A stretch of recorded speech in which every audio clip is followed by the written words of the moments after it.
जो ये सब बातें आज हो रही हैं कि वो जाते हैं विदेश में बोल देते हैं, क्या ये चीजें हैं उनमें?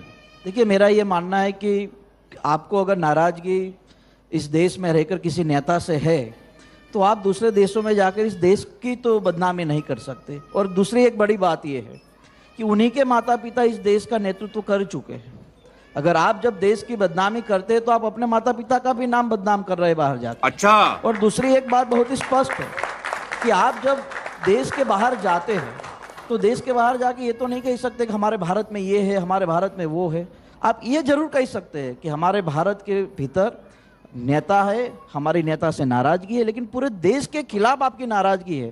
तो मेरा ये मानना है तो फिर आपको वहीं रहना चाहिए और वहीं रहकर ही आप अपनी बात रखिए। अब तू गया बेटा, अब तू गया, देख तेरी औकात मैं दिखाता हूं तुझे। बहुत महत्वपूर्ण बात इन्होंने कही कि देश के बाहर जा करके देश के बारे में कुछ बुरा नहीं कहना चाहिए। बहुत अच्छी बात है। मेरा ख्याल है कि एक बार हार्दिक भाई को प्रधानमंत्री जी का प्रधानमंत्री रहते हुए शंघाई में, कैलिफोर्निया में, अमेरिका में, दोहा में तमाम उनके पुराने भाषण सुनने चाहिए। अभी मजा आएगा ना भिड़ो, जिसमें वो कह रहे हैं कि भारत सपेरों का देश है, हिंदुस्तान में पैदा होना पाप है। ये किसके भाषण है? ये प्रधानमंत्री जी के भाषण। राहुल गांधी जी ने क्या कहा? नहीं, आपके पास अगर ऐसा कोई भाषण है तो उनको सुनाना चाहिए। बिल्कुल, अभी आपको हाँ, यूट्यूब पूरा भरा पड़ा है, मैं आपको सुना दूंगा। भरा पड़ा नहीं, आपका तो दिखाई देता, आप दिखाइए ना। रुको जरा, सबर करो। अगर देश के प्रधानमंत्री नरेंद्र भाई मोदी, मैं इमरान भाई, आप हमारे दोस्त हैं, आपको सुनाना चाहिए। आप मेरे भाई हैं, सुना दूं? नहीं सुना दूं? ना वो झूठ बोल रहा था बड़े सलीके से, मैं एतबार न करता तो और क्या करता, गम अख्तियार न करता तो और सुनाने की जरूरत नहीं है। गम अख्तियार न करता तो सुनाने की बिल्कुल जरूरत नहीं है। आप तो जो तरह से आप कहेंगे, चलिए मैं वही विश्वास करूंगा। प्रतीक जी, क्योंकि हमारे मंच में आप हैं। प्रतीक जी, बस हवा निकल गई जी जानते हैं कि प्रधानमंत्री जी ने ये सारी बातें बोली हैं। वो प्रधानमंत्री जी की बात बचाना चाहते हैं तो ठीक है, मैं भी मानता हूं वो प्रधानमंत्री जी। मैं आपका एतबार करता हूं। अब मैं एक बात कह रहा हूं कि हार्दिक भाई ने कहा कि राहुल गांधी जी को बाहर जाकर के ये सब बातें नहीं बोलनी चाहिए। हार्दिक भाई, आपने राहुल जी का वो कैम्ब्रिज का भाषण पूरा सुना है क्या? भारतीय जनता पार्टी के तमाम नेताओं ने वो भाषण सुना जिसमें राहुल जी कह क्या रहे हैं? नहीं। बस राहुल जी ने तो देश के विरोध में बात कर दी। भाजपा चाहती है कि पूरा देश खामोश हो जाए, किसी भी मंच पर कोई बात ना करे। वो किसी का शेर है कि कहा गया है, सुना गया है, कोई न बोले। ज़बां दराजों को मशवरा है, कोई न बोले। अजीब लुकनत पसंद हाकिम से वास्ता है, जो चाहता है, जो सोचता है, कोई न बोले। क्या बात है सर, क्या बात है सर। अगर कोई बोलेगा तो साहब नाराज हो जाएंगे। क्यों? क्योंकि बोलेगा तो अडानी पर बोलेगा तो सवाल पूछेगा कि LIC का पैसा अडानी को क्यों दिया गया, SBI का पैसा जिसमें देश के गरीबों का पैसा लगा है वो अडानी को क्यों दिया गया। तो साहब चाहते हैं कि कोई बोले ना, बाहर जाकर के कोई ना बोले, सदन भी ना चले, सदन में भी ना बोले। संसद का पूरा सत्र एक अडानी को बचाने के लिए कुर्बान किया जा रहा है। सही पकड़े हैं। कौन से किस फाइनेंशियल इंस्टीट्यूशन ने ये बात कह दी आपसे कि सब कुछ डूब गया, पैसा डूब गया? नहीं, हम आपको नहीं लग रहा है? आपने अगर रटा है, आपको नहीं लग रहा है? आपको नहीं लग नहीं। सबसे पहले जिस तरह से आप फाइनेंशियल इंस्टीट्यूशन का, प्रतीक भाई आप मुझसे सवाल पूछ रहे हैं, हाँ। इसी तरह से आप भाजपा के नेता से भी पूछिए कि कैम्ब्रिज यूनिवर्सिटी का पूरा भाषण सुना आपने? पूछा? मैंने सुना। तो क्या कहा है उन्होंने? जरा वो बताइए क्या कहा है राहुल गांधी जी? उन्होंने कहा कि मेरा फोन भी टैप कर दिया गया। उन्होंने क्या कहा? इसमें कौन सा लोकतंत्र का हनन हो गया? अरे भाई, भारत के इसमें कौन सा अपमान? अरे इमरान भाई, अगर आपको भारत में भारतीय जनता पार्टी के किसी भी नेता से नाराजगी है तो आप उनको टारगेट कीजिए, हमें कोई दिक्कत नहीं है। लेकिन बाहर जाकर अगर आप ये कहेंगे कि भारत में ये चल रहा है तो 4-5 नेता नहीं, पूरा भारत बोलेगा आपके खिलाफ। मुझे तो इस पर बिल्कुल भी भरोसा नहीं है। अगर आपको नाराजगी मुझसे है तो आप मेरे खिलाफ बात कर सकते हैं, लेकिन पूरे गुजरात से नाराजगी नहीं हो सकती। अगर प्रधानमंत्री जी को अपनी पूर्ववर्ती सरकारों से नाराजगी थी तो विदेश में जाकर के ये कहने की क्या जरूरत है? क्या इससे देश का अपमान नहीं होता कि भारत सपेरों का देश है? भारत में पैदा होना। नरेंद्र भाई मोदी जब गुजरात के मुख्यमंत्री थे तो उनको अमेरिका जाने के लिए आप ही के नेता उस टाइम तो वीजा न मिले इसके लिए सिफारिश किया करते थे। अब वीजा अमेरिका नहीं दे रहा था, उसमें भी कांग्रेस का हाथ। हर चीज में नेहरू जी का हाथ, हर चीज में कांग्रेस का हाथ। आपके लिए कितना कांग्रेस का रोना रोएंगे? हर चीज में अडानी और अंबानी पर ही हाथ डाल रहे हैं ना। अडानी पे सवाल ना करें। अडानी पे इतना उछल क्यों जाती है पूरी भाजपा?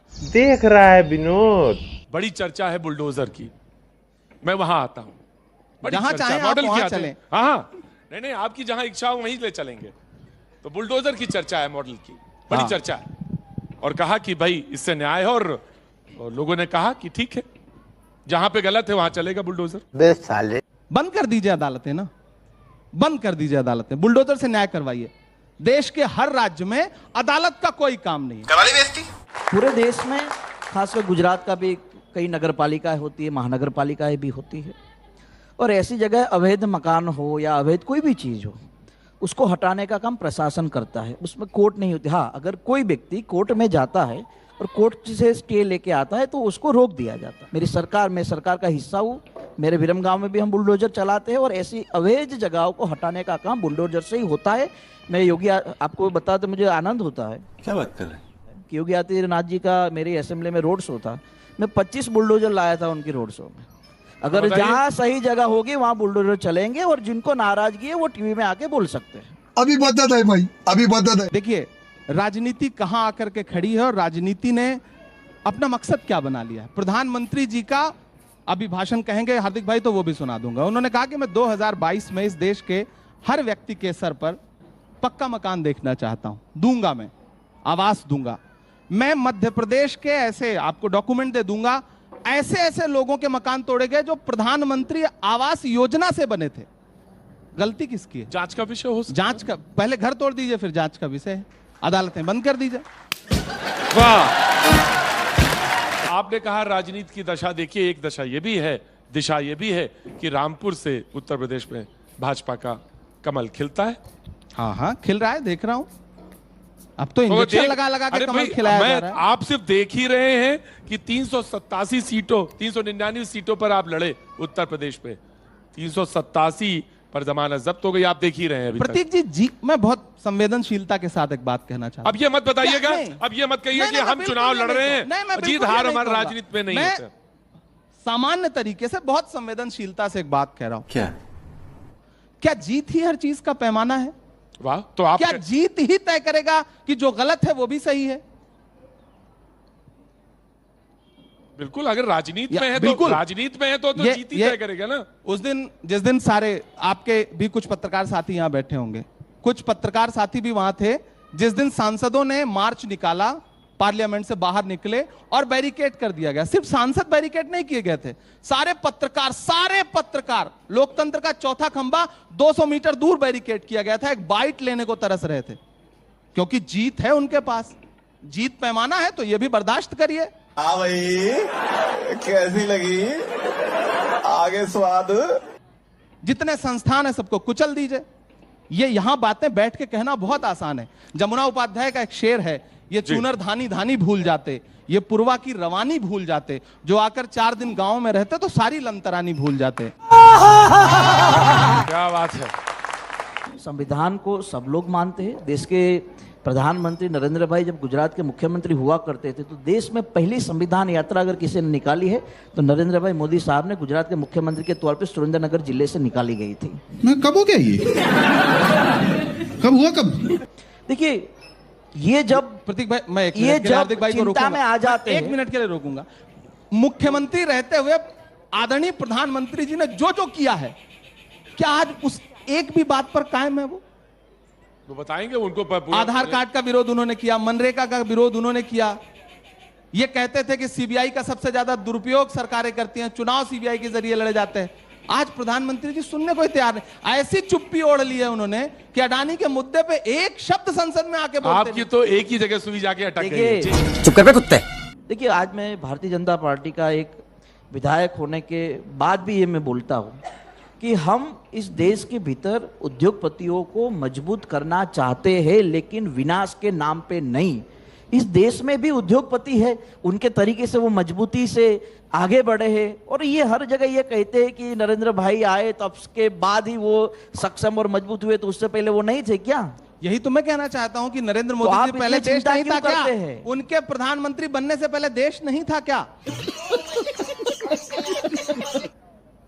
तब जाकर के विदेश में कहने की क्या आवश्यकता है कि भारत तो सपेरों का देश था? आज क्या नारा है? राहुल गांधी माफी मांगो। राहुल गांधी इस बात के लिए माफी मांगे कि उन्होंने भारत को जोड़ने के लिए 3,500 किलोमीटर पैदल यात्रा की। राहुल गांधी इस बात के लिए माफी मांगे कि वो ये कहते हैं कि लोकतंत्र बचाओ। माफी तो भाजपा को मांगनी चाहिए 15 लाख के जुमलों के लिए, अच्छे दिन के झूठे वादे के लिए, पेट्रोल और डीजल को 60 रुपए से 100 रुपए के पास। इसीलिए 2014 के बाद 2019 में हमारी सरकार बनी है। चुप रहना भाई, बंद करना, तेरा बकवास बंद कर अभी। अच्छे दिन आए इमरान भाई, इसीलिए लोग प्रधानमंत्री नरेंद्र भाई मोदी को वैश्विक नेता मानते हैं। देश में महंगाई और अच्छे दिन आए इसीलिए 27 साल के बाद भी गुजरात में हमारी सरकार बनी है। संसद को और मौन करने के लिए सुनिए इमरान भाई, मौजूदा सरकार माफी मांगे। यही है भाजपा का पूरा मूल मंत्र कि हमने कुछ नहीं किया। नेहरू जी ने भी तो नहीं किया था। कब तक नेहरू जी के कांग्रेस के नाम का रोना रोइएगा? आप 8 साल से 9 साल से आप सत्ता में हैं, बताइए आपने क्या किया? नहीं, मुझे मजाक नहीं उड़वाना अपनी चीज का, मैं नहीं बताऊंगा। नमस्कार दोस्तों, मैं हूँ राजू यादव। तो हमारा ये वीडियो आप लोगों को कैसा लगा?